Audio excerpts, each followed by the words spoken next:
Do you know the amazing story of ghee? It's a food that was discovered more than 5,000 years ago. It has been used as a survival food, as a powerful medicine, as a symbol of longevity, and even as a sacred offering. And of course, I'm going to show you how to make the perfect ghee. I'm going to tell you why it's the most powerful anti-aging tonic that exists and how to use it for your health, especially for gut and digestive health, for detoxification, and for rejuvenation and longevity treatments. Let's get started with this alchemy. In India, they never call it clarified butter or anything like that. They call it grita or ghee, and its legend goes back to the very creation of the universe. It is said that the god of creation, Prajapati, rubbed his hands together and created ghee as the first offering to humanity. This draws our attention and makes us understand its sacred nature and its connection with creative power. That is why ghee is a symbol of purity that cleanses the mind, body, and soul. And it is considered to contain the energy of the sun and the god of fire.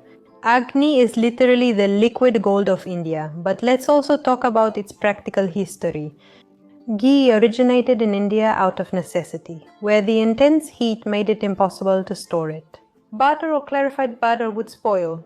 In Argentina, we call the cow product manteca, while many countries say mantequilla. Just remember, we're referring to the product that is obtained from cream, a product from the cow. Not from pork or margarine. This is manteca, known as butter in many countries. Since it couldn't be stored because it would go bad, they looked for a way to stabilize it, to be able to preserve it. So they started boiling it to remove the water and milk proteins, leaving only that pure fat. Today's science shows us that this liquid gold contains the smartest fat that exists. And what does this mean? That it's not a fat your body just stores?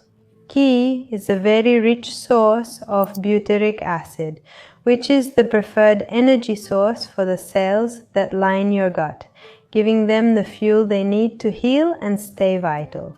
In addition, it works as a vehicle that helps transport fat-soluble vitamins A, D, K, and E, and healing nutrients to every corner of your body. Traditional Indian medicine, Ayurveda, considers it an elixir of longevity. It is capable of renewing and protecting the body. Let's talk about its benefits. It's excellent for your digestion and energy, just as they say in Ayurveda. The inner fire. Ghee helps your digestion by igniting the inner fire and promoting better absorption of nutrients. It's a rich source of butyric acid, an essential fatty acid that heals and repairs the intestinal wall. Let's talk a little about the new science, modern science, the updated one. Beyond butyric acid, recent studies have identified pentadecanoic acid. It's present in ghee, and it's an odd-chain fat that's being studied as a forgotten omega-3. And this is being studied for its great potential to improve cellular health and reduce chronic inflammation. So we're talking about anti-aging at the cellular level. And it has more benefits, for example, deep cleansing. Ghee has the unique ability to penetrate deep into your cells and tissues. It acts like a magnet that binds to the toxins you've accumulated, pulls them out, and releases them from your body. It's wonderful. That's why it's essential for a physical and mental detox. It's also seen as a healing vehicle and is mixed with healing herbs, because ghee is one of the best mediums for transporting active ingredients. That is, it will transport the plant's active ingredient, it will enhance it. It will make the plant's potency reach more places in your body. That will ensure that the treatments are more effective. It strengthens the liver, strengthens the kidneys, strengthens the heart. And because of what it does at the cellular level, it's an excellent anti-aging remedy that also increases your vital energy and your immunity. That's why it promotes longevity, strengthens the internal tissues, and is a tonic for reproductive health. It's liquid gold. Now that's why in India they have this wisdom for so many years, 5,000 years ago. We're talking about they use it in India for everything. I'll keep telling you more, but it's good for wounds, it's good for internal medicine, it's good for wounds, it's good for the skin, it's good for making the skin beautiful. And now we're going to go to the recipe to prepare this liquid gold, and we're going to make a truly perfect ghee. I'll share all the secrets and key details so it turns out perfect for you. Well, now, yes, that's it. Let's get to the recipe. For this recipe, what we're going to need is pure butter, with no additives of any kind. And sometimes it's called homemade butter, or in other countries it's called something else, but here in Argentina we call it butter. It's a product that comes from cow's milk. It's neither margarine nor lard. It's butter made from cow's milk. With this we make the dough, and it's the base. Here we have a kilo. Each one is a 200-gram package. What we do is put it over medium heat in a pot. We're going to let it melt.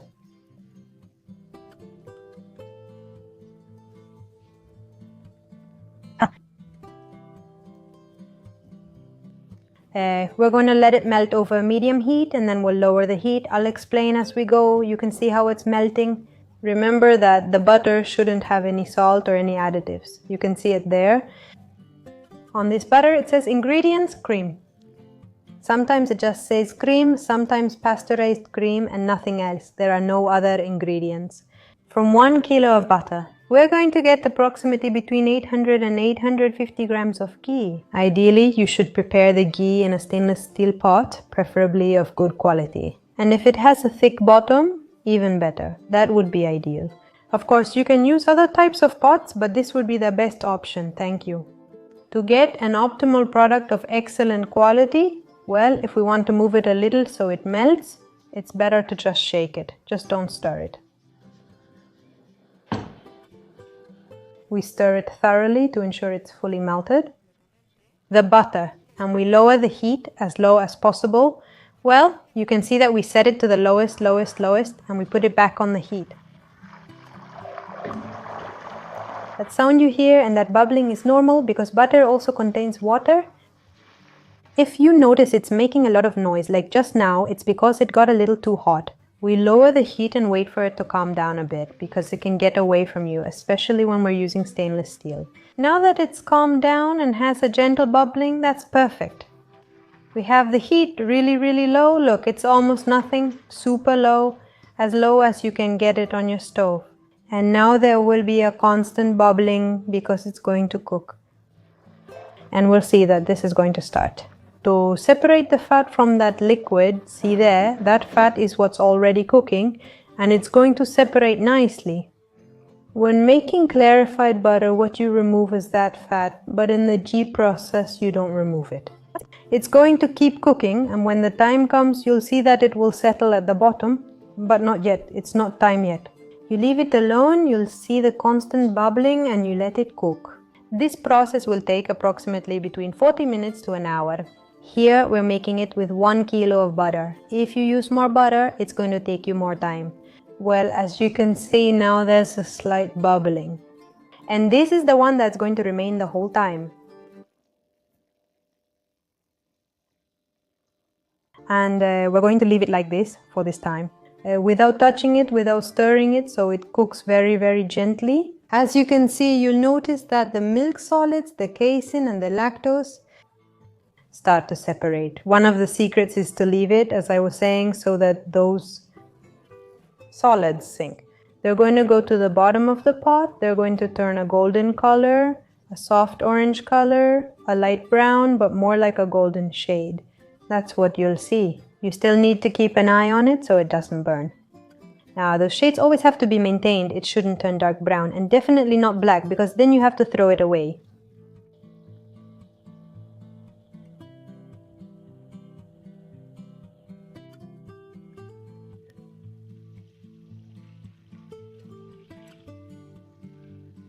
At this point, you can already see very clearly how it separates. And not only that, but we can also see the golden color.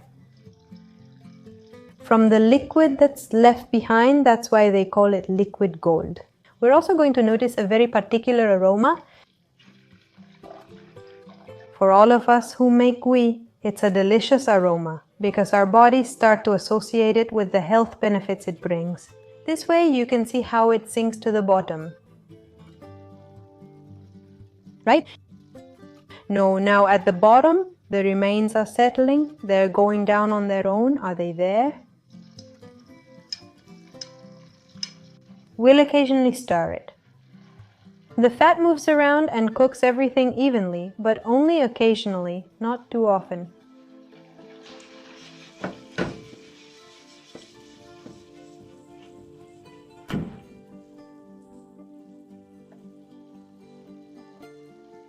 Okay, it's done here. We just turned it a little, just moved it a bit. Right, 38 minutes since it melted. So far with a kilo of butter and this type of pot, right? It's going very well. Now we're going to stir it a little, okay?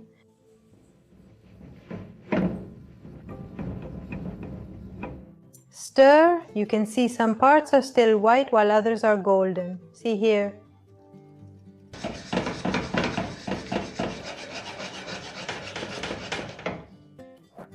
We give it one last stir. Right? And it's ready because we noticed that all the residue at the bottom is all golden brown, so it's time to take it out. In total, it took us an hour and 10 minutes from when the butter melted to this point. We turn off the heat and let it cool for about 20 minutes, half an hour before straining it so it's not too hot. We're going to use a strainer, a jar. This is just a regular strainer, but Roma came up with this invention so it can stand on a jar, and a mortar to hold it in place. And what we're going to use are gauze pads, or it could also be a cloth. Those gauze fabrics they sell at fabric stores, or a very porous and clean cotton cloth. We're going to fold it into 4. We're going to put it there so it works better. The straining.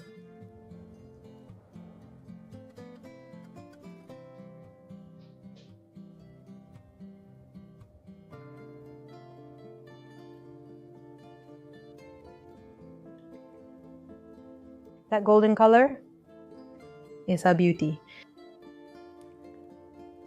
How it's turning out? When it's almost done, when everything is cooking, see how that part is getting a little burnt there. It's stretching out. An exquisite smell like toasted nuts or caramelized fat, a very unique and delicious aroma. Well, there we fill a jar. This jar holds 800 milliliters and you leave it there until it finishes dripping. There's a bit more left. Now we're going to put that in another little jar. See how all the leftovers stay at the bottom? Now we're going to put these leftovers in a little jar to use it as medicine, for wounds, to apply on the skin, for those kinds of uses. And is this one going to be for eating? We use it directly for spreading, for cooking, to make different kinds of dishes in the kitchen.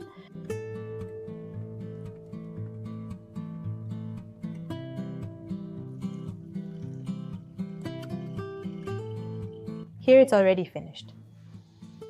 And here, that's it. It's solidified, but since we're at 25 degrees, it's kind of creamy. Look here. This little bit, this is the texture. I want to show you that it fits her. And if we put it in the fridge, it solidifies. Well, this can already be consumed. A teaspoon a day, like I was saying. If not, it can also be used, for example, for wounds or to moisturize the skin. If we want it to be firmer, we can keep it in the fridge. But, as I already told you, it's not necessary to refrigerate it. Now I want to tell you about internal treatments, about longevity, a little more in detail, and how to use it. The ways to consume it.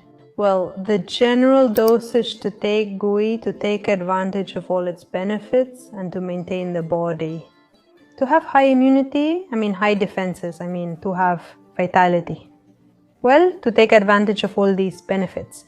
In general, it's usually taken 1 to 2 teaspoons of Ghee in the morning, upon waking up on an empty stomach, or at night before going to sleep. For me, it's much better in the morning. You can take it directly. That teaspoon is exquisite.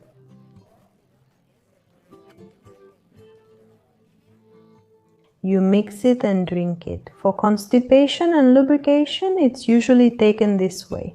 You add a teaspoon to a little bit of warm milk and you drink that at night before going to bed. It's a traditional Ayurvedic remedy to lubricate the colon and relieve constipation. Consume it daily in your cooking. This is the way we use it at home, and I think it's one of the best ways because it becomes a habit. For example, you can use it for cooking instead. The oils that we already know are not very good for us, like seed oils, industrial oils such as corn oil, blended oil, sunflower oil, all those that we find in supermarkets. We already know that we shouldn't use those for cooking, not for salads, not for anything. Instead of making a Milanesa with that, you make it with ghee. Instead of sauteing some vegetables with that, you do it with ghee. Because its high smoke point, almost reaching 250 degrees Celsius, makes it one of the safest fats for sauteing vegetables, baking, or toasting spices without oxidizing. It's also very good if we add it to cereals, if we're the type to eat cereals, for example. I'm not the type to eat cereals though. For example, I know there are a lot of people who eat a lot of rice or oatmeal, so they put a teaspoon on the rice or on the oatmeal. And this is going to help reduce the glycemic index of the carbohydrates. And it's going to make them less likely to cause those quick sugar spikes. If you drink coffee, for example, you can add it to hot coffee. If you drink, for example, green juices in the morning, you add it to the green juice and it will enhance its healing and detoxifying effect. For detoxification, especially deep body cleansing, ghee is taken in larger doses. But what I would advise you in that case is to go to an Ayurveda doctor who knows this type of treatment very well. And that's something to keep in mind. What is the proper diet? Because detoxifications are usually strong, they often cause what are called healing crises, where you start to feel bad. But that doesn't mean it's going to be for the worse. It's actually part of the healing process, having a crisis. So the right doctor will know how to handle them. The treatment for mental health and concentration is the same. It's taking a teaspoon a day, as I was saying, for the general treatment. It will improve concentration, cognitive function, and memory. That teaspoon you take every day, because of its ability to penetrate, will reach the brain and also lubricate that area. And it will detoxify very gradually, because if you only take 1 teaspoon and don't do a detox, like I just mentioned, with larger amounts of ghee, that will work very gradually, very gently, and it will do its own detox, its own improvement. And we're going to take advantage of all the benefits I've been telling you about for quite a while. What does ghee have? Now I want to tell you about the treatment for the skin and face, because ghee is an excellent beauty elixir. It hydrates the skin, gives it shine, and gives it a glow. It's excellent for use in daily self-massage. For example, there are many women who do facial massages, and if they use ghee as a massage oil, let's say, they get all its benefits. Besides doing the massage, it can be used in facial masks or in targeted treatments. It helps a lot with dark spots on the skin, even with the spots that appear under the eyes in the dark circles. It's excellent for healing minor wounds. It works with a very high potential when it comes to hydration. That's why it's good for chapped lips and cracked skin in general. For the heels, which sometimes get very dry on the feet, especially in summer, and little cracks appear on the heels. Well, ghee is excellent for keeping your skin hydrated. Now, this is very important. I want to talk to you about storing ghee. Ghee, with its very low water content, is extremely long-lasting. You can store ghee in a pantry without any need for refrigeration, and it lasts for months, even years. You can also get old ghee. Ancient Ayurvedic texts indicate that ghee can be preserved for up to 100 years or more if stored properly. Impressive. And it's also said that as it gets older, it becomes more valuable. The therapeutic potency and detoxifying ability increase over time. And of course, I'm going to tell you about the contraindications, although they are minimal. Ghee is a concentrated fat, and like any fat, it's high in calories, so moderation is key. We're not going to eat half a jar even though it's delicious, and honestly, you might feel like eating half a jar, but no. Just take a teaspoon a day, 1 or 2 teaspoons a day. Even though the process of making ghee removes the lactose and casein, there may still be some traces left. And what about people who have severe allergies to milk protein? Not just lactose intolerance, but severe allergies. They should avoid it or consult with their trusted doctor Tell me in the comments which of all the uses motivates you the most to start and make your own ghee. I'm Danaya Aguilar. If you want to deepen your mind, body and spirit connection, check out my other channel Portal Coherencia, where we discuss neuroplasticity and meditation. To achieve greater balance and well-being, to change our lives and to walk in this reality, the life we dream of. I'll leave you a direct link here so you can go check it out. And if this video inspired you to make your own ghee and to live a healthier life, I invite you to subscribe to the channel. Give it a thumbs up and share your thoughts in the comments. I'll read them. See you next time. Bye.